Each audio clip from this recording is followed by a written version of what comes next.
Born on the 4th of July is a 1989 film starring Tom Cruise as Ron Kovac, a Vietnam War veteran who was paralyzed during the Vietnam War and later became an anti-war activist. Yes, this is a film about the Vietnam War, but it is not a war film, actually. Most of the film is actually about this man from his childhood, when he joins the Marines, when he is sent to Vietnam, and his life after the Vietnam War. Before we carry on with the review, I'm going to say that this is not a political video. I am not going to give my opinions on the Vietnam War at all. This is purely a review of the film. Tom Cruise does give a very compelling performance. It's definitely not one of his best films. I don't consider it to be one of his worst. It's not easy for somebody to portray a paralyzed person. I mean, that's obviously in itself is a very difficult thing. He really pulls it off. He's very, very good in this film for the most part. The first half in particular is basically flawless. I have no issues with the first half of this film.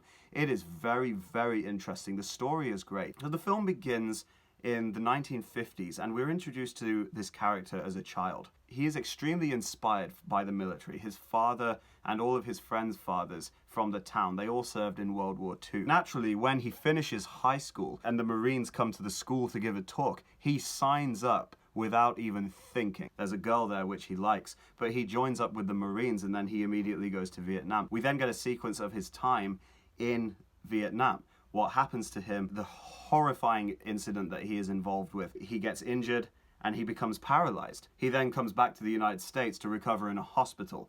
And then he is told by a doctor that he'll never be able to walk again. All of that stuff was very, very interesting. The story was very good. Even the sequence in Vietnam, it's done very, very well. It's very realistic. Like I said, this is not a war film. There's not much action, but the scenes where there are action is some of the best action that you'd see in a war film. It's as good as any other war film out there. Now, he comes back to America and he has to be treated in this veterans hospital. Now, in my opinion, this was the best sequence in the film. There's an entire sequence, and it's quite long, about his time in the hospital. It is absolutely horrifying to see what these people went through. They show the injuries very, very well, not just the physical injuries, but also the emotional stress.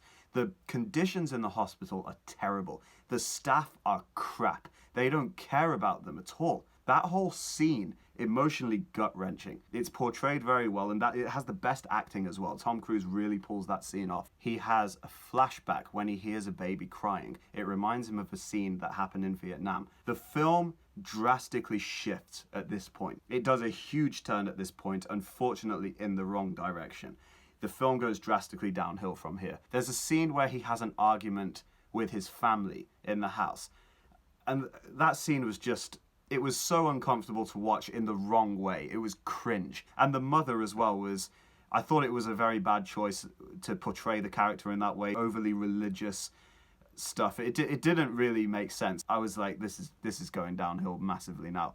And it certainly did. The next sequence after the argument in the house, the Mexico sequence, it was so bad. It's just so boring. It went on for about probably 20 minutes to half an hour. It was nothing but a bunch of angry people making crude sex jokes and racist, derogatory comments. Really didn't like that sequence. William Dafoe is there. I normally really like William Dafoe, but he was horrible in this film. It was just like, oh, what the hell? What was the point of that character? He's only in the film for like 10 minutes. It was disappointing that he didn't have a bigger and better role. I unfortunately started to compare it in my mind to a different film that has a very similar thing. Forrest Gump. In Forrest Gump, Lieutenant Dan's character is going through a very similar thing to this character, but Lieutenant Dan's character was so much more likable and interesting. So as the second half was progressing, I was just thinking more about Forrest Gump and how much better that film was than this film. I thought that Forrest Gump handled this particular subject matter in a far better way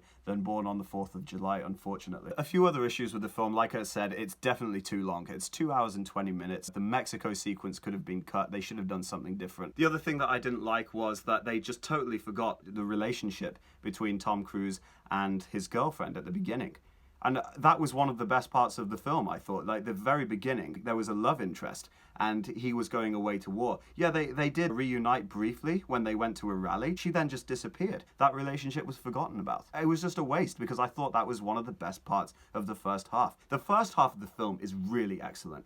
I've got no issues whatsoever with the first half of the film. The second half, the pacing really struggles. The character development was really bad. The dialogue was cringe a lot of the time. It was crude. I think they could have done a lot better with the second half. I wish they had have done a lot better with the second half, because overall, I thought it was a pretty decent film. I would say watch the film for the first half especially. The second half, yeah, was pretty bad. It does redeem itself at the end. I'm going to give Born on the 4th of July a B. Thanks for watching.